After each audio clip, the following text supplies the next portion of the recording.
പ്രേക്ഷകർക്ക് ആദ്യമായി തന്നെ സമ്പൽ സമൃദ്ധിയുടെ വിഷു ആശംസകൾ നേരുന്നു. Happy Vishu all. വിഷുദിന ആഘോഷങ്ങൾക്ക് കൂടുതൽ മൂഡ് നൽകാനായിട്ട് നമ്മുടെ ഈ പരിപാടിയിലെ പ്രധാനപ്പെട്ട ആളെ സ്വാഗതം ചെയ്യുകയാണ്. വെൽക്കം.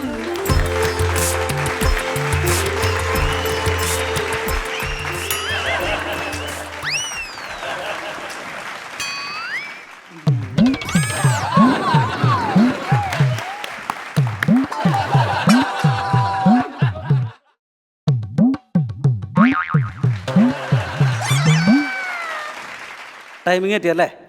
ടൈമിംഗ് തെറ്റി. എന്തിനാ കയറി വന്നത്? പൊക്കൂടെ എന്നാല് പ്രധാനപ്പെട്ട ആളുകൾ കയറി വന്നെന്ന് പറയുമ്പോൾ ഞാനല്ലേ വരേണ്ടത്. വിഷു എന്തിനാ ടൈമിംഗ് തെറ്റിച്ചിട്ട്? ഞാൻ ടൈമിംഗ് തെറ്റിച്ചെന്നാണോ പറയുന്നത്? പിന്നെ പ്രധാനപ്പെട്ട ആളെന്ന് പറഞ്ഞ എന്നെയാണ് വിളിക്കുന്നത്. ഈ പരിപാടിയുടെ പ്രധാനപ്പെട്ട ആള് ഞാനാണ്. അല്ല അല്ല അല്ല, വിഷു പ്രധാനപ്പെട്ട ആളോ? ഞാനാണ് പ്രധാനപ്പെട്ട ആള്. എന്ത് പറ്റി? എന്താ പറയുന്നത്? എന്റെ വിഷു ഇത് ആർക്കും അറിയാൻ പാടില്ലെന്ന് ഇരുതണ്ട കേട്ടോ. ഈ ജനങ്ങൾ നമ്മുടെ പരിപാടികളെ ഏറ്റെടുത്ത് വമ്പ ഹിറ്റാക്കി കഴിഞ്ഞ് അതിന്റെ മെയിൻ ആള് ഞാനാണെന്നുള്ളത് അറിഞ്ഞപ്പോ ഈ പുള്ളിക്കുണ്ടായ വർക്കൗട്ടായ ഒരു ഈഗോ അല്ലേ, ഈഗോണ് തന്നെ പ്രശ്നക്കാരനാക്കി. താൻ വലിയവനാണെന്നുള്ള തന്റെ അഹംഭാവം ഇതുകൊണ്ടൊക്കെ തന്നെ താൻ രക്ഷപ്പെടാതെ ഇങ്ങനെ കിടക്കണത് അറിയാമോ? താൻ രക്ഷപ്പെടണമെന്നുണ്ടെങ്കിലേ 3 അക്ഷരമുള്ള ഒരു സാധനം ഇവിടെ വേണം. അതുണ്ടല്ലോ. എന്ത്? മറുക്. ഹൃദയം. ഡയാന തന്നെ പറ. ഞാനാണോ ഈ പരിപാടിയുടെ മെയിൻ ആൾ അതോ പുള്ളിയാണോ മെയിൻ ആള്? ശരി, നിങ്ങൾ രണ്ടുപേരും എന്നെക്കാളും വലിയ ആൾക്കാർ തന്നെയാണ്. പക്ഷെ നിങ്ങളെക്കാളും വലിയൊരു അദ്ദേഹം ഇവിടെ ഉണ്ട്. നമ്മുടെ വിഷു ദിന എപ്പിസോഡിലെ അദ്ദേഹമാണ് ഇവിടുത്തെ പ്രധാനപ്പെട്ട ആള്. പിന്നെ അയാളുടെ യോഗം കൂടി ഞങ്ങളിവിടെ കാണേണ്ടി വരുമല്ലോ. ശരി, കൂടുതൽ കൺഫ്യൂഷൻ ഒന്നും വേണ്ട. ഞാൻ അദ്ദേഹത്തെ വിളിക്കാൻ പോവാണ്. നമ്മുടെ സ്വന്തം ഇന്നസെന്റ് സർ.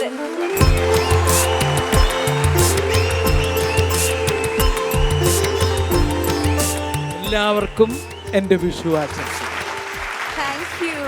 ഇന്നസെന്റ്, എൻ്റെ ഒരു ഓർമ്മയില്ലേ, ഞാനൊക്കെ ഏറ്റവും കൂടുതൽ ആഗ്രഹിച്ചിട്ടുള്ളത് ഓണ കാസറ്റുകളിൽ വരണമെന്നാണ്. ഇപ്പോൾ വിഷുവിന് ഇന്നസെന്റിനോട് നിൽക്കാൻ പറ്റുന്ന ഒരു വലിയ ഭാഗമാണ്. കാരണം ഓണ കാസറ്റുകളിൽ ആദ്യകാലം തൊട്ട് മാവേലിയുടെ ശബ്ദമായിട്ട് ഇന്നസെന്റിന്റെ ശബ്ദമാണ് കാണിക്കുന്നത്. ഒരു നല്ല രാജാവ്, ഒരു നല്ല ഭരണാധികാരി എന്ന് പറയുന്നതിന് എപ്പോഴും നമ്മുടെ മനസ്സിൽ ഇന്നസെന്റിന്റെ ശബ്ദമാണ് കാട്ടിക്കൊണ്ടിരുന്നത്. അപ്പോൾ ഓണക്കാലത്താണ് സാധാരണ ഇന്നസെന്റിന് കൂടുതൽ ഡിമാൻഡ്. അതെ, ഈ വിഷുവിന് ഡിമാൻഡ് വന്നതിനെ പറ്റി എന്താ അഭിപ്രായം? ഓണക്കാലത്ത് എന്നെ പറ്റി ഞാനാണ് ഏറ്റവും അധികം ഡിമാൻഡ്. അതിൻ്റെ കാര്യം സത്യസന്ധനായ ഒരു ചക്രവർത്തിയായിരുന്നു മഹാബലി. ഈ മലയാള സിനിമയിൽ ഇത്രയും ആൾക്കാരുണ്ട്, ഇങ്ങനൊരു നിഷ്കളങ്കമായിട്ടുള്ള മുഖമുള്ള ആരുണ്ടോ? ചേട്ടനത് പറഞ്ഞാൽ ഈ പുള്ളി പറയും പുള്ളിയാണ് ഏറ്റവും വലിയ നിഷ്കളങ്കൻ എന്നുള്ളത്. ഇപ്പൊ കുറെ നേരമായിട്ട് ഞങ്ങൾ തമ്മിലുള്ള അത്തരത്തിലൊരു ഈഗോ. അങ്ങനെയുള്ള ഒരാളെ ആണ് മഹാബലി ആക്കാൻ കൊള്ളുള്ളൂ. അയാളുടെ ശബ്ദമാണ് നിങ്ങൾ ഈ കേട്ടുകൊണ്ടിരുന്നത്. കാസറ്റുകളൊക്കെ കേട്ടോ. വിഷു എന്ന് പറയുമ്പോൾ നമുക്കറിയാം അല്ലേ, കഴിഞ്ഞ വർഷം ഈ സമയത്താണ് കൊറോണ തുടങ്ങിയതെന്ന് തോന്നുന്നു അല്ലേ? ലോക്ക്ഡൌൺ ഒക്കെ മൂത്തത് ഈ സമയത്ത്. ഇതുവരെയായിട്ട് അതിൽ നിന്നൊരു മാറ്റം ഉണ്ടായിട്ടില്ല. പക്ഷേ ഇപ്പൊ എനിക്ക് തോന്നുന്നു ഈ വിഷു വരുന്നതോടുകൂടി ഇതെല്ലാം മാറും. അതെ കേട്ടോ, പ്രതീക്ഷയുടെ കാലമാണ് വിഷു. മാത്രമല്ല വിഷുവിനൊരു വലിയ പ്രത്യേകത ഉണ്ട്. നമുക്ക് ചെറുപ്പത്തിൽ ലാഭം, വളരുമ്പോൾ നഷ്ടമുള്ള ഒരു ആഘോഷമാണ് വിഷു. ചെറുപ്പത്തിൽ വിഷു കൈനീട്ടം കിട്ടും, വലുതാകുമ്പോൾ വിഷു കൈനീട്ടം തരണം. അപ്പോൾ ഞങ്ങളുടെ എല്ലാവരുടെയും ഗുരുസ്ഥാനത്ത് നിന്ന് ഞങ്ങൾക്ക് എല്ലാവർക്കും ഒരു 1001 രൂപ വീതം വിഷു കൈനീട്ടം ഇന്നസെന്റ് ഏട്ടൻ തരുന്നതായിരിക്കും. അതെ, ഇപ്പൊ എന്താ കുഴപ്പമെന്നറിയോ, പെട്ടെന്ന് ചിലപ്പോ ചെവി കേൾക്കണ്ടാവും. ഒന്നുകൂടെ പറഞ്ഞേ. ഒരു 1000 രൂപ വീതം വിഷു കൈനീട്ടം ചേട്ടന് ഞങ്ങൾ തരട്ടെ? തന്നോളൂ. അതിനെന്താ, അതല്ലേ വിഷു കൈനീട്ടം. ഇത് തന്നെയാണോ ആദ്യം പറഞ്ഞത്? ഇടയ്ക്ക് കൃത്യസമയത്തെ കേൾക്കാതാവുള്ളൂ. അങ്ങനെ കേൾക്കാൻ പാടുള്ളൂ. അതൊക്കെ മനുഷ്യന്റെ ബുദ്ധിയാണ്. ടൈമിന്റെ ഫ്ലോറിൽ ഇനി പൊട്ടാൻ പോകുന്നത് ചിരിപ്പടക്കമാണ്. ഇന്നത്തെ എപ്പിസോഡിലെ പെർഫോമറെ സ്വാഗതം ചെയ്യുന്നു ബെൻസിമോൻ ഫ്രം എടത്വ.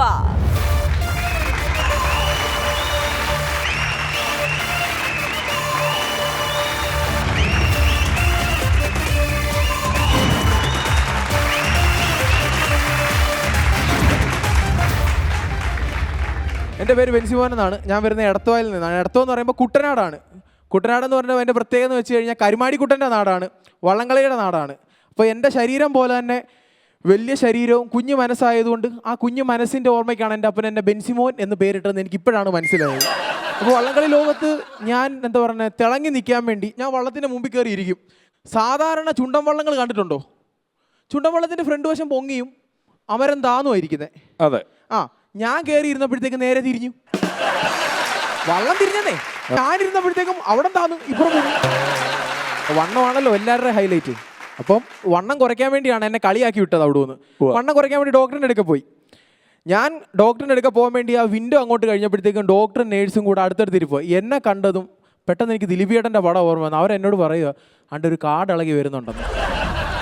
ഡോക്ടറിൻ്റെ അടുക്ക ഞാൻ ഇരുന്നപ്പോൾ ഡോക്ടർ പറയുക മോനെ BP കൂടുന്നുണ്ടെന്ന്. ഞാൻ പറഞ്ഞ് അതിന് ഡോക്ടർ നോക്കിയില്ലല്ലോ. ഡോക്ടർ പറഞ്ഞു അതല്ല നീ അടുത്ത് വന്നിരുന്നപ്പോൾ എനിക്ക് BP കൂടുന്നുണ്ടെന്ന്. പുള്ളിക്കാരൻ പറഞ്ഞ് നാളെ മുതൽ നടക്കാൻ പോകണം. എടുത്ത വായി ഞാൻ പറഞ്ഞ് പറ്റത്തില്ല, സൂര്യാഘാതം വെക്കും, ശരീരം പൊള്ളും, എൻ്റെ ഈ ഗ്ലാമർ പോത്തില്ലേ. പുള്ളിക്കാരൻ പറഞ്ഞു നിനക്കിവിടെ മരുന്നില്ല പൊക്കോളെ. ഒരു ഡോക്ടർ രോഗിയോട് പറയാൻ പറ്റുന്നതാണോ? എൻ്റെ ഏറ്റവും വലിയ ഇതായിരുന്നു എനിക്ക് കൂട്ടുകാരോട് ഒരു ട്രിപ്പ് പോകണമെന്ന്. ഞാൻ കൂട്ടുകാരോട് ബൈക്കേ പോകാനായിരുന്നു എനിക്കിഷ്ടമേ. ഞാൻ കൂട്ടുകാരോട് ട്രിപ്പ് പോകണ്ടേ, എവിടോട്ടാടാ, നമുക്ക് ഇടുക്കിക്ക് പോവാം. അപ്പം എന്നെയും വെച്ചോണ്ട് അവന്മാർക്ക് അവിടെ വരെ പോകണമല്ലോ. അപ്പോൾ അത് പറ്റത്തില്ല. 150 രൂപയുടെ എണ്ണ അടിക്കണമെങ്കിൽ എണ്ണ അടിക്കണേ 350 cc ഉണ്ടെങ്കിൽ 600 cc ഞാൻ വലിപ്പിക്കും. കാര്യം വെയിറ്റ് ഇല്ലല്ലോ, ചെറിയ ചാക്ക് പോലല്ലേ ഞാൻ ഇരിക്കുന്നത്. ഞാൻ അടുത്തടുത്തന്നെ വിളിച്ച് അവൻ പറഞ്ഞ അളിയാ നാളെ രാവിലെ 5:30 ഞാൻ വരും. കൂട്ടുകാരെന്ന് പറഞ്ഞ ആണല്ലോ. 5:30 വന്ന് 5:30 ആയപ്പോഴത്തേക്കും ഞാൻ എഴുന്നേറ്റ് ജാക്കറ്റ് ഇട്ട് കണ്ണാടിയൊക്കെ വെച്ച് ട്രിപ്പ് പോകാൻ വേണ്ടി റെഡി ആയിട്ട് ഇരിക്കുക. വീട്ടുവാതിക്ക് ഒരു ഹോൺ. ഞാൻ കഥവ് തുറന്നു നോക്കിയപ്പോൾ അവൻ വന്ന് എന്തോന്നല്ലാന്നറിയാവോ, മഹേന്ദ്രയുടെ ആപ്പേ. ഈ പെൺപിള്ളേർക്ക് എന്നെ കാണുമ്പോഴത്തേക്കും ഉണ്ടല്ലോ ഫുട്പാത്തിൽ കിട്ടുന്ന 150 രൂപയുടെ ടെഡി ബിയർ അല്ലെങ്കിൽ മറ്റേ ഡള്ളപ്പിൻ്റെ സ്പ്രിങ് മെത്ത ഇതുപോലൊക്കെ എന്നെ കാണുമ്പോൾ ഞാൻ ഈ വണ്ണം കൊണ്ട് നടക്കുന്നത് ആർക്കും ഒരു കുഴപ്പമില്ല. ആർക്കാ പിന്നെ കുഴപ്പം? എന്നെ കാണുന്നവർക്ക്. എന്നെ കാണുന്നവർക്ക് എൻ്റെ മോനെ എങ്ങനെ നടക്കുന്നു, മോനെ എങ്ങനെ കിടക്കുന്നു, മോനെ എങ്ങനെ ഇരിക്കുന്നു, ഇതെല്ലാമാണ് അവർക്ക് അറിയേണ്ടത്. പക്ഷെ ഈ ലോകത്ത് ഒരേ ഒരാൾ ഞാനൊരു 5 മിനിറ്റ് കഴിക്കാൻ താമസിച്ചു കഴിഞ്ഞാൽ അയ്യോ എൻ്റെ മോൻ്റെ വണ്ണം പോയി, എൻ്റെ മോൻ ക്ഷീണിച്ചു എന്ന് പറയുന്ന ഒരേ ഒരാൾ എൻ്റെ അമ്മയാണ്. അപ്പം ഇതിലും രസകരമായ കാര്യങ്ങളുമായിട്ട് വീണ്ടും വരാം. നന്ദി. ബെൻസി, എന്തോ ഈ മുടി വളർത്താൻ തുടങ്ങിയിട്ട് എത്ര നാളായി? ഇപ്പോൾ ഒരു 6-7 മാസമായി. 7? അതായത് ലോക്ക്ഡൌണിന് ശേഷം വളർത്തിയ മുടിയാണ് ഇത്? ശേഷം വളർത്തിയ മുടിയാ. അതിന് മുമ്പ് ഇത്ര മുടിയില്ല? അതിന് മുമ്പ് മുടിയില്ല. അപ്പൊ ഇത്ര വളർത്തുമ്പോൾ ഓട്ടോമാറ്റിക്കലായിട്ട് വീട്ടിൽ നിന്ന് ആൾക്കാർ പറയില്ല ഇങ്ങനെ മുടി വളർത്തരുതെന്നൊക്കെ? ഇല്ല, പപ്പ ഭയങ്കര സപ്പോർട്ട്, അമ്മയും ഭയങ്കര സപ്പോർട്ടാണ്. കാര്യം പപ്പ പണ്ട് മുടി വളർത്തിയതാ. അപ്പം ഞാൻ പറയും പുറമോട്ടൊന്ന് നോക്കൂ. അപ്പോൾ അമ്മ പറയും പഴയ കാര്യങ്ങളൊക്കെ ഓർമ്മയുണ്ടല്ലോ, അപ്പോൾ പിന്നെ അതങ്ങ് വിട്ടുപോകും. പപ്പ പണ്ടേ മുടി വളർത്തിയിട്ടുണ്ട്, അതുകൊണ്ട് ഇപ്പൊ ഒന്നും പറയാൻ പറ്റത്തില്ല. എങ്ങനെ പറയാൻ പറ്റും? അവരും ചെയ്തതാണല്ലോ, അതുകൊണ്ട് കുഴപ്പമില്ല. അപ്പൊ ഈ വളർത്തിയപ്പോ ഇത് കുറച്ച് നേരത്തെ ചെയ്യാമായിരുന്നു എന്ന് തോന്നിയിട്ടുണ്ടോ? തീർച്ചയായിട്ടും. പക്ഷേ +2 സാറിനെ ഇറക്കി വിടും. +2 ആ സമയത്ത് നടക്കത്തില്ല. അതെ, പറ്റത്തില്ല. +2 വളർത്തുന്നതിന് നമ്മുടെ ഏലൂർ ജോർജ് എന്ന് പറയുന്ന ഒരു മിമിക്രി ആർട്ടിസ്റ്റ് ഉണ്ട്, ജോർജ് ഏട്ടൻ. അറിയാലോ. അപ്പൊ ജോർജ് ഏട്ടന് താടിയുണ്ട്. ജോർജ് ഏട്ടനൊപ്പം അന്ന് ഹരിശ്രീ എന്ന് പറയുന്ന ട്രൂപ്പിൽ പ്രോഗ്രാമിന് ചെന്ന് കയറി.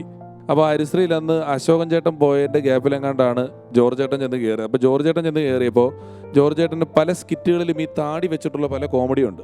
താടിയൊക്കെ വേണം വേണ്ടെന്നൊക്കെ ഉണ്ട്. പക്ഷേ ജോർജ് ഏട്ടൻ ഇതുപോലെ പഠിക്കുന്ന സ്ഥാപനത്തിൽ അവർ പറഞ്ഞു വിദ്യാർത്ഥികൾ താടി വളർത്താൻ പാടില്ല.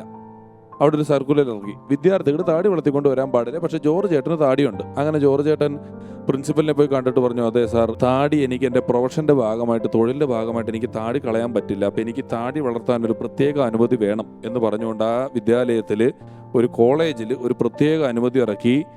ഈ കോളേജിൽ ജോർജിന് മാത്രം താടി വളർത്താം, ബാക്കി ആർക്കും താടി വളർത്താൻ പാടില്ല. അങ്ങനെ ഒരു അനുമതി കൂടി ജോർജ് ഏട്ടൻ മേടിച്ചെടുത്തു. കുറച്ച് ദിവസം കഴിഞ്ഞപ്പോൾ ഈ ഹരിശ്രീയുടെ ട്രൂപ്പിൻ്റെ ഒരു പരസ്യം പത്രത്തിൽ കണ്ടപ്പോൾ ഈ പ്രിൻസിപ്പലിനെ ഒന്ന് വിളിച്ചു ചോദിക്കാം, ഈ ജോർജ് പറഞ്ഞത് ശരിയാണോ അല്ലയോ എന്ന് ചോദിച്ചിട്ട് ഹരിശ്രീയുടെ ഓഫീസിലേക്ക് വിളിച്ചിട്ട് ചോദിച്ചു, ഹലോ, നിങ്ങളുടെ ട്രൂപ്പിൽ ഈ ജോർജ് എന്ന് പറഞ്ഞ ആൾക്ക് താടി ഒരു മസ്റ്റാണോ എന്ന് ചോദിച്ചു. അപ്പോൾ ഓഫീസിൽ നിന്ന് പറയാ, ജോർജ് തന്നെ ഈ ട്രൂപ്പിലൊരു മസ്റ്റല്ല, പിന്നെയാണ് ജോർജിൻ്റെ താടി. ഞങ്ങളുടെ അടുത്ത് ബൈക്കിൽ നിന്ന് നേരെ ഹോസ്പിറ്റലിൽ കൊണ്ടുപോയിട്ട് തലയിൽ ഒരു 6-7 സ്റ്റിച്ച് തലയൊക്കെ വടിച്ച് സ്റ്റിച്ചൊക്കെ ഇട്ട് കഴിഞ്ഞപ്പോൾ ഇയാൾ നേഴ്സിനോട് പറയുകയാണ് എത്ര രൂപയാണ് എന്ന് ചോദിച്ചപ്പോൾ അവർ പറഞ്ഞു മൊത്തം 650 രൂപ. ഇപ്പോൾ ഇയാൾ പറഞ്ഞു എനിക്കൊരു 15,000 രൂപ ഇങ്ങോട്ട് തരണം. നേഴ്സ് ചോദിച്ചാൽ അതെന്തിനാ 15,000 രൂപ അങ്ങോട്ട് തരുന്നതെന്ന് വെച്ചാൽ പറയാ വിഗ്ഗായിരുന്നു. അവർ വിഗ് വടിച്ചിട്ട് സ്റ്റിച്ച് ഇട്ടു തലമുടിയുടെ കൂട്ടത്തിൽ രണ്ടും കൂടെ. അത് വിഗും പോയി 15,000 രൂപയുടെ ഊരാനും പറ്റിയില്ല കുറേ ദിവസത്തേക്ക് വിഗ് വടിച്ചിട്ടിട്ട്. കാലാകാലങ്ങളായിട്ട് പഴനി മുരുകനെ പറ്റിക്കുന്ന ഒരു കൂട്ടുകാരനുണ്ട് എനിക്ക്. കൂട്ടുകാരൻ്റെ അച്ഛനാണ്. പുള്ളി നല്ല മൊട്ടയാണ്, വിഗ് വെച്ചിരിക്കുകയാണ്. പുള്ളി എല്ലാ വർഷവും പഴനി പോയിട്ട് താഴെ നിന്ന് വിഗ് ഊരിയിട്ട് മേറി ചെന്ന് തൊഴും, അനുഗ്രഹം മേടിക്കും, താഴെ വന്ന് വിഗും വെച്ചോണ്ട് പോരും. മുരുകൻ ഓഹോ ആണല്ലേ. എൻ്റെ കൂട്ടുകാരൻ സിനിമയിലുള്ള ആളാണ്, ഞാൻ പേര് പറയില്ല. പേര് പറഞ്ഞാൽ കുഴപ്പമാണ്. അപ്പം അയാൾ ഗുരുവായൂർ ക്ഷേത്രത്തിൽ ചെന്നിട്ട് കൃഷ്ണ ഭഗവാനെ കണ്ടിട്ട് ഇയാൾ പറയാണ്, ഗുരുവായൂരപ്പ, എൻ്റെ ഈ പടം സൂപ്പർ ഹിറ്റ് ആവണം, അതിന് എൻ്റെ കൂടെ നീ നിൽക്കണം.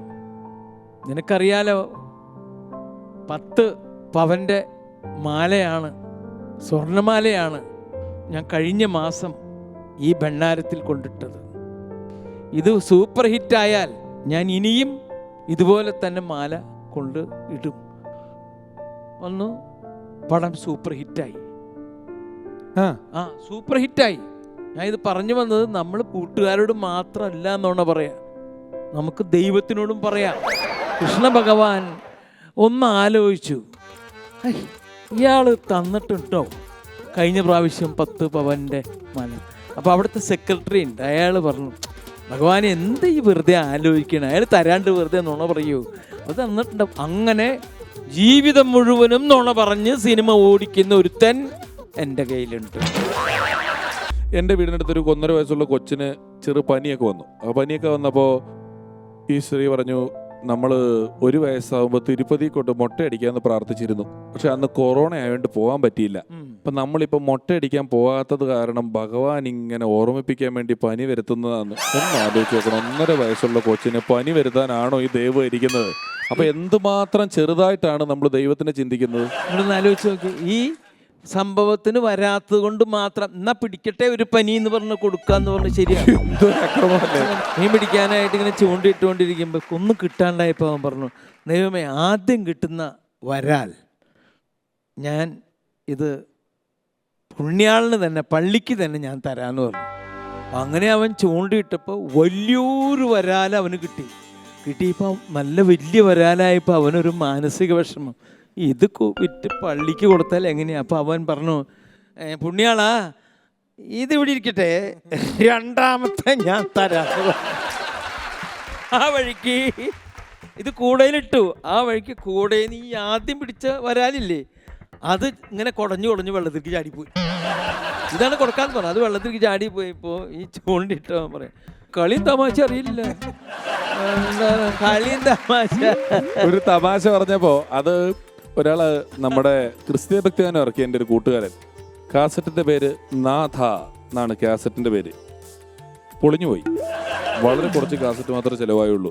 കുറച്ച് ദിവസം കഴിഞ്ഞപ്പോൾ പുള്ളിയുടെ അടുത്ത കാസറ്റ് ഇറങ്ങിയേക്കുക, എന്നാലും എൻ്റെ നാഥ എന്ന്. ഈ ക്രിസ്തീയ ഭക്തിഗാനത്തിൻ്റെ പറഞ്ഞുകൊണ്ട് ഒരു ഹിന്ദു ഭക്തിഗാനം കൂടെ. ഒരു പ്രേമൻ എന്ന് പറഞ്ഞൊരു കൂട്ടുകാരൻ, അയാൾ ഇങ്ങനെ ഇരിക്കുമ്പോൾ ഒരാൾ ഓടി വന്നിട്ട് പറഞ്ഞേ, മണ്ഡലകാലത്ത് അയ്യപ്പ ഭക്തിഗാനം ഇറക്കി വിൽക്കാം, ശബരിമലയെ കൊണ്ടുവച്ച് വിൽക്കാം. അവിടെ ചെരുപ്പ് സൂക്ഷിക്കാനിരിക്കുന്ന ആൾ ഒരു ചെരുപ്പിന് 1 രൂപ വെച്ച് മേടിക്കുന്നു. എത്ര ഭക്തർ വരുന്നുണ്ടെന്നറിയാമോ? ഒരു ദിവസം ഇത്ര 1000, അങ്ങനെ 40 ദിവസം. 40 ദിവസം × 1 × 20,000 ഈ സീക്വൽ ടു നിനക്ക് ഒരു ദിവസം കിട്ടിയത് 5000 എന്നൊക്കെ പറഞ്ഞ് ഇയാളൊരു ഈ ചെയിൻ മാർക്കറ്റിംഗുകാർ പറയുന്ന പോലത്തെ ഒരു കണക്ക് പറഞ്ഞു. ഈ കണക്ക് ഞാൻ പറഞ്ഞത് ചെരുപ്പ് സൂക്ഷിക്കുന്ന ആൾക്കാർ. നീ CD ഇറക്കി അവിടെ കൊണ്ട് വെക്കുമ്പോൾ ഒരു CD-ക്ക് 50 രൂപ. ഈ CD 50 രൂപയുടെ CD നമ്മളൊരു 5000 എണ്ണോ 500 എണ്ണോ അവിടെ കൊണ്ട് സന്നിധാനം തൊട്ട് വിൽക്കുമ്പം 100 പേരിൽ ഒരാൾ ഒരു CD മേടിച്ചാൽ പോലും 40 ദിവസം കൊണ്ട് ഇത്ര എന്നൊക്കെ പറഞ്ഞൊരു കണക്കൊക്കെ ഉണ്ടാക്കിയിട്ട് കുറേ പാട്ടും റെക്കോർഡ് ചെയ്ത് നേരെ ശബരിമല സന്നിധാനത്തെ കൊണ്ട് വെച്ചിട്ട് 40 ദിവസവും മഞ്ഞും കൊണ്ടിരുന്നതല്ലാതെ ഒരൊറ്റ CD വിൽക്കാൻ പറ്റിയില്ല. മൊത്തം ദൈവത്തിന് തട്ടിപ്പാന്ന് മനസ്സിലായല്ലോ. അങ്ങനെ പതുക്കെ എന്ത് ചെയ്യണമെന്നൊക്കെ ആലോചിച്ച് പുള്ളി ആകെ നഷ്ടത്തിലായി. 40 ദിവസം ഇരുന്നവനും പൈസ കൊടുത്ത് എന്ത് ചെയ്യണമെന്നറിയാതെ പതുക്കെ മലയെന്ന് ഇറങ്ങാൻ നേരത്ത് ഞാൻ വിളിക്കുക. അപ്പം ഞാൻ ചോദിച്ചു, എങ്ങനെ ഉണ്ടായിരുന്നടാ കച്ചവടം എന്ന് ചോദിച്ചു. കച്ചവടമൊക്കെ നഷ്ടത്തിലാ, ഒരു 5000 രൂപ കടം തരാമോ എന്ന് ചോദിച്ചു എന്നോട്. ഞാൻ ചോദിച്ചു, അതെന്തിനാ 5000 രൂപ? ശബരിമല കാർഡായതുകൊണ്ട് അവിടെ പ്ലാസ്റ്റിക് ഇടാൻ പാടില്ല, അത് തിരിച്ചിറക്കാൻ കഴുതയുടെ കൂലിയാണ് 5000 രൂപ കാസറ്റ് ഇറക്കാൻ. ഓക്കെ, അപ്പോ ബെൻസിമോൻ നല്ല പെർഫോമൻസ് ആയിരുന്നു. അപ്പോ നന്നായിട്ട് പെർഫോം ചെയ്തിരിക്കുകയാണ്. ഓൾ ദി ബെസ്റ്റ്, ഇനിയും വരണം. തീർച്ചയായിട്ടും. Okay, thank you. രമേശേട്ടാ, എന്തോ എൻ്റെ കുട്ടിക്കാലത്ത് വിഷു എന്നെ സംബന്ധിച്ച് ഓണത്തിനെക്കാളും ഭയങ്കര സന്തോഷം കിട്ടിക്കൊണ്ടിരുന്ന ഒരു ആഘോഷമായിരുന്നു. ഒന്നാമത്തെ കാര്യം, യെസ്, കൈനീട്ടം കിട്ടുന്നു. പിന്നെ വിഷു വെക്കേഷൻ ടൈമിലായിരുന്നു നമ്മൾ ആഘോഷിച്ചുകൊണ്ടിരുന്നത്. ചെറുപ്പത്തിൽ എനിക്കൊരു 5 രൂപ കൈനീട്ടം കിട്ടി. അപ്പൊ 5 രൂപ ഇടാൻ പേഴ്സ് ഇല്ല. ഞാനൊരു കടയിൽ പോയിട്ട് 5 രൂപയ്ക്ക് ഒരു പേഴ്സ് മേടിച്ചു. അപ്പൊ ഇടാൻ പൈസ ഇല്ല. കൈനീട്ടം കിട്ടും. എല്ലാവരും ഫ്രണ്ട്സിൻ്റെ വീട്ടിൽ പോകുമ്പോൾ അവിടെ നിന്ന് കിട്ടും. ഫാമിലി അമ്മാവന്മാരുടെയും ആൻറ്റിമാരുടെയൊക്കെ വീട്ടിൽ പോകുമ്പോഴത്തേക്കും അവിടെ നിന്ന് കിട്ടുമായിരുന്നു. അതൊക്കെ കൂട്ടി വെക്കും. അടുത്ത വിഷുവിന് വീണ്ടും പൈസ കിട്ടും. ശരിക്കും പറഞ്ഞാൽ ഇപ്പോഴും പണ്ട് കിട്ടിയ നാണയങ്ങളൊക്കെ ഞാൻ സൂക്ഷിച്ച് വെച്ചിട്ടുണ്ട്. ആണോ? അതെ. ഞാൻ എൻ്റെ അപ്പന് കച്ചവടമായിരുന്നു. അപ്പോൾ ആ കച്ചവടമുള്ള സമയത്ത് വൈകുന്നേരം കാശൊക്കെ കൊണ്ടുവന്നിട്ട് അവിടെ വെച്ചതിന് ശേഷം പിന്നെ ചിലപ്പോൾ പൈസ അലമാരിയുടെ മുകളിൽ ഇങ്ങനെ വെക്കും. അപ്പോൾ മുകളിൽ വെക്കുമ്പോൾ ഞാൻ ചിലപ്പോൾ എന്തെങ്കിലും സാധനങ്ങളൊക്കെ വാങ്ങിയതിൻ്റെ ബാക്കിയുള്ള മെയിൻ കാശൊക്കെ ഇതിലാക്കിയിട്ട് തുണിക്കെട്ട് മീൻസ് മണി പേഴ്സ് എന്ന് പറയില്ലേ അന്നത്, അതിലൊക്കെ ആക്കി വെച്ചതിന് ശേഷം പിന്നെ കുറച്ച് കാശ് വലുതൊക്കെ വാങ്ങാനുള്ള മുകളിൽ ഇങ്ങനെ വെച്ചിട്ടുണ്ടായിരിക്കും. അപ്പോൾ ഞാൻ എന്ത് ചെയ്യുമെന്ന് വെച്ചിട്ടുണ്ടെങ്കിൽ അതിൽ നിന്ന് ഞാൻ കാശ് അടിക്കും. പിന്നെ ആ പൈസ നോക്കുമ്പോൾ അപ്പം പറയും, ഞാനിവിടെ 20 രൂപ അല്ലെങ്കിൽ 15 രൂപ, അന്ന് വലിയ കാശൊന്നും ഉണ്ടാവില്ല, വല്ല 5 or 10 ഞാൻ ഇവിടെ വെച്ചതാണല്ലോ, ഒരു 10-ൻ്റെയും ഒരു 5-ൻ്റെയും കാണാനില്ലല്ലോ. പിന്നെ അതൊരു അന്വേഷണമാണ് ഈ അലമാരിയിൽ. അപ്പം അങ്ങനെ അലമാരിയിൽ അന്വേഷിച്ച് കഴിയുമ്പോൾ അപ്പൻ അവിടെ പറയും അലമാരിയിൽ വെച്ചിട്ടുണ്ടെന്നായി. അപ്പോൾ അമ്മ നോക്കുന്നു, അവർ നോക്കുന്നു. അതിനിടയിൽ അപ്പൻ അവസാനം നിങ്ങളൊക്കെ ഒന്ന് മാറിയെന്നേ, അവൻ നോക്കിയാൽ കിട്ടും എന്നെ. ഞാൻ പോയി കഴിഞ്ഞിട്ട് ആ കാശ് എടുത്ത് കൊടുക്കും. ഞാൻ എന്ത് ചെയ്യുന്നറിയോ, ആ കാശ് വേറൊരു സ്ഥലത്തേക്ക് മാറ്റി വയ്ക്കും. അവിടുന്ന് അവർ മറന്നെങ്കിൽ അത് അടിച്ചെടുക്കാന്ന് വെച്ചിട്ടാണ്. മനസ്സിലായി? അപ്പൊ അതാ ഇന്നസെന്റ് പോയി അത് കിട്ടും എന്ന് പറയുമ്പോൾ ഞാൻ അത് എടുക്കും. ഇന്ന് വിഷുവിന്റെ എപ്പിസോഡിന് ഇന്നസെന്റ് ഏട്ടനെ പോലെ ഒരാള് വരുമ്പോ കഴിഞ്ഞ വിഷുവും ഈ വിഷുവുമായിട്ട് നമ്മൾ താരതമ്യം ചെയ്യുമ്പം കഴിഞ്ഞ വിഷു എല്ലാവരുടെയും എല്ലാവിധ പ്രതീക്ഷകളും വലിയ തോതിൽ മങ്ങിയ, ഇനി നമ്മൾ എന്ത് ചെയ്യും എന്ന് ലോകം മുഴുവൻ ചിന്തിച്ച ഒരു വിഷു ആയിരുന്നു. ഈ വിഷുവിലേക്ക് വരുമ്പം ചെറിയ ചെറിയ പ്രതീക്ഷകളുടെ നാമ്പുകൾ അവിടെ ഇവിടെയൊക്കെ മുളച്ചു തുടങ്ങി. എല്ലാവരും കുറച്ചുകൂടെ ആക്റ്റീവായി തുടങ്ങി. വലിയ പ്രതീക്ഷകളുമായിട്ടാണ് മലയാളത്തിൻ്റെ ഈ പുതുവർഷം നമ്മുടെ മുന്നിലേക്ക് കടന്നു വരുന്നത്. അവിടെ എന്തുകൊണ്ടും നമുക്ക് ഏറ്റവും കൃത്യമായൊരു അതിഥിയാണ് ഇന്നസെൻ്റ് ഏട്ടൻ. കാരണം അദ്ദേഹം ഇത്തരത്തിലുള്ള വലിയ 2 or 3 ജീവിത പ്രതിസന്ധികളെ തരണം ചെയ്ത് വന്ന ഒരാളാണ്. അദ്ദേഹം എപ്പോഴും പറയും, ഞാൻ 8ാം ക്ലാസ് വരെ പഠിച്ചിട്ടുള്ളൂ എന്ന് പറയും. പക്ഷേ 8ാം ക്ലാസ് വരെ മാത്രം പഠിച്ച ഇന്നസെൻ്റ് ഏട്ടൻ്റെ ജീവിതത്തിൽ നിന്നുമുള്ള ഒരേട് ഇന്ന് സ്റ്റേറ്റ് സിലബസിൻ്റെ പാഠപുസ്തകത്തിലുണ്ട് എന്ന് പറയുന്നത് അദ്ദേഹത്തിൻ്റെ ഒരു വലിയ വിജയമാണ്. പഠിക്കാൻ കൊടുക്കുന്നു. പല ക്യാൻസർ വിദഗ്ധരായിട്ടുള്ള ഡോക്ടർമാരും വരുന്ന പുതിയ രോഗികൾക്ക് പ്രിസ്ക്രിപ്ഷൻ്റെ കൂടെ ബുക്ക് സ്റ്റാളിലേക്കും കൂടെ ഒരു പ്രിസ്ക്രിപ്ഷൻ എഴുതി കൊടുക്കുന്നു. ഈ ബുക്ക് മേടിച്ചൊന്ന് വായിക്കൂ എന്ന് പറയുന്നു. മാത്രമല്ല എനിക്കറിയാവുന്ന ഒരു കാര്യമാണ്, അത് ഇന്നസെൻ്റ് ഏട്ടനിൽ നിന്ന് തന്നെ നാട്ടുകാർ കേൾക്കണമെന്ന് ഞാൻ ആഗ്രഹിക്കുന്നു. ക്യാൻസർ വാർഡിലെ ചിരി ഇന്ന് എത്ര ഭാഷകളിലേക്ക് പോയിട്ടുണ്ട്? ക്യാൻസർ വാർഡിലെ ചിരി എന്ന് പറയുന്ന പുസ്തകം ഈ പറഞ്ഞതുപോലെ ക്യാൻസർ വന്നു കഴിഞ്ഞപ്പോൾ ഒരു പണിയില്ലാതെ വീട്ടിലിരിക്കുകയാണല്ലോ. അപ്പോൾ ആ സമയത്ത് എനിക്ക് തോന്നി എന്തെങ്കിലും ഇതിനെപ്പറ്റി എഴുതണം. മാത്രമല്ല ഞാൻ നേരത്തെ പറഞ്ഞതുപോലെ എല്ലാവരും അവനവൻ്റെ രോഗത്തെ പറ്റിയിട്ട് ഇങ്ങനെ പറഞ്ഞു കഴിഞ്ഞാൽ ഒരാൾക്കും അത് താല്പര്യമില്ലാത്ത കാര്യമാണ്. അപ്പം എൻ്റെ വീട്ടിലെൻ്റെ വൈഫ്, ആ വൈഫിൻ്റെ അടുക്ക ഇപ്പോൾ ഇത് കേട്ടാൽ അവൾ എന്നെ കൊല്ലും. വൈഫിൻ്റെ അടുത്ത് ആരെങ്കിലും അല്ല ആലീസ് എന്താ കാലിൻ്റെ മുട്ടിനൊരു വേദന എന്ന് കേട്ടെ, എന്തായി? ഒരു കലക്ക. പിന്നെ ഈ മുട്ടിൻ്റെ വേദന എങ്ങനെ ഉണ്ടായി, പിന്നെ അതിങ്ങനെയാണ്, ഇതൊന്നും ആൾക്കാർക്ക് കേൾക്കാൻ താല്പര്യമില്ല. അവർ വെറുതെ ഒരു സുഹൃത്ത്. അപ്പം ഞാൻ അതിന് ഉള്ളൊരു പ്രതിവിധിയാണ്. ക്യാൻസർ എന്ന് പറയുന്ന രോഗം എനിക്ക് വന്നപ്പോൾ അതിനെ കാണുന്ന ആളുകൾ, ചില ആളുകൾ വന്ന് പറയുന്നുണ്ട്, വന്നതിന് ശേഷം പറയും ഇപ്പം എങ്ങനെയുണ്ട്, ഇപ്പം കുഴപ്പമില്ല. ഞാൻ പറയും കുഴപ്പമില്ല, എന്തായിരുന്നു ഉണ്ട്. ഞാൻ പറഞ്ഞു എനിക്കൊരു ചെറിയൊരു വേദന ഇവിടെ ഉണ്ടായിരുന്നു, പിന്നീടാണിത് ക്യാൻസർ എന്നുള്ളതായത്. ഇപ്പോൾ കുഴപ്പമില്ല. എന്തേ ചോദിച്ചേ? നമ്മൾ വല്യമ്മയുടെ മകനില്ലേ, എൻ്റെ വല്യമ്മയുടെ മകൻ ചന്ദ്രൻ. ചന്ദ്രൻ ഇങ്ങനെ തന്നെയായിരുന്നു. കീമോ കഴിഞ്ഞു, പിന്നെ വേദനയില്ലാന്ന് തോന്നി, 3ാമത്തെ ദിവസം അവൻ പോയിരുന്നു. അപ്പം എൻ്റെ 2 ദിവസം കഴിഞ്ഞിട്ടുള്ളൂ, ഇനി എനിക്ക് 1 ദിവസമേ ഉള്ളൂ. മനസ്സിലായില്ലേ? അപ്പോൾ രോഗികളോട് എങ്ങനെ പെരുമാറണം, രോഗമില്ലാത്തവർ അത് മനസ്സിലാക്കണം. ഇതൊക്കെയാണ് നമ്മുടെ ക്യാൻസർ വാർഡിലെ ചിരി എന്ന് പറയുന്ന പുസ്തകത്തിലുള്ളത്. ആ പുസ്തകം അത് കഴിഞ്ഞതിന് ശേഷം മാതൃഭൂമിയാണത് ഇത് ചെയ്തത്. അത് കഴിഞ്ഞതിന് ശേഷം ആ പുസ്തകം മലയാളത്തിൽ ക്യാൻസർ വാർഡിലെ ചിരി, പിന്നീട് തമിഴിൽ ആ പുസ്തകം ഇറങ്ങി. അതിൻ്റെ പേര് സിർപ്പിനിൽ കരഞ്ചത് ക്യാൻസർ. അത് കഴിഞ്ഞ് പിന്നെ അത് കന്നഡത്തിലിറങ്ങി, സാവിന മനയെ കഥക തട്ടി മരണം വാതുക്കൽ വന്ന് മുട്ടി എന്നാണ്. അതുപോലെ പിന്നെ ഇംഗ്ലീഷിൽ ലോഫിംഗ് ക്യാൻസർ എവേ ഇംഗ്ലീഷിലിറങ്ങി. ഹിന്ദിയിൽ ക്യാൻസർ വാർഡ് കഹസി, ക്യാൻസർ വാർഡിലെ ചിരി. കഹസി, ഹാ. അത് ഇറ്റാലിയൻ ഭാഷയിൽ ഇപ്പൊ ഓ, ഇറങ്ങിയിരിക്കുകയാണ്. സൂപ്പർ. ഇതിനൊക്കെ പുറമെ ഇപ്പം ഞാൻ ഒരു MP ആയി, സിനിമാ നടനായി. നമ്മൾ ഏറ്റവും അധികം സന്തോഷിക്കുന്ന ഒരു കാര്യം എന്ന് പറയുന്നത്, ഒരു വലിയ കാര്യം എൻ്റെ മനസ്സിലുള്ളത്, ഞാൻ പഠിച്ച അല്ലെങ്കിൽ നിങ്ങൾ പഠിച്ച ഇന്ന് കേരളത്തിലെ ഈ പറഞ്ഞ സ്റ്റേറ്റ് സിലബസിൽ 5ാം ക്ലാസ്സിൽ ക്യാൻസർ വാർഡിലെ ചിരി എന്ന് പറയുന്ന ഒരു പാഠമാണ്. ആ 5ാം ക്ലാസ്സിൽ 3 കൊല്ലമാണ് ഞാൻ പഠിച്ചത്. അപ്പം ഇപ്പോൾ ചില സ്കൂളുകാർ എന്നെ വിളിക്കും, വന്നൊന്ന് ക്ലാസ് എടുക്കണം. എൻ്റെ ഒരു മനസ്സിലെ സന്തോഷമാണ് കുറച്ച് നേരം ഒരു മാഷാവുക എന്നുള്ളത്. ഞാൻ ചെന്ന് കഴിഞ്ഞിട്ട് പറയും, all stand up, sit down, all sit down, silence. എന്നിട്ട് ഞാൻ ഈ ക്ലാസ് എടുക്കും. അപ്പം എൻ്റെ വൈഫ് അവിടെ അങ്ങനെ സ്റ്റാൻഡപ്പും പറയേണ്ട കാര്യമില്ല, സൈലൻസും പറയേണ്ട കാര്യമില്ല, പിള്ളേരും മിണ്ടാതിരിക്കുക. പക്ഷെ എൻ്റെ ഒരു ആഗ്രഹമാണ്. അപ്പോൾ അതുവരെ നമുക്ക് സാധിച്ചു. അതിനൊക്കെ ദൈവത്തിനോട് നന്ദി പറയാം എന്ന് മാത്രമേ. Once upon a time.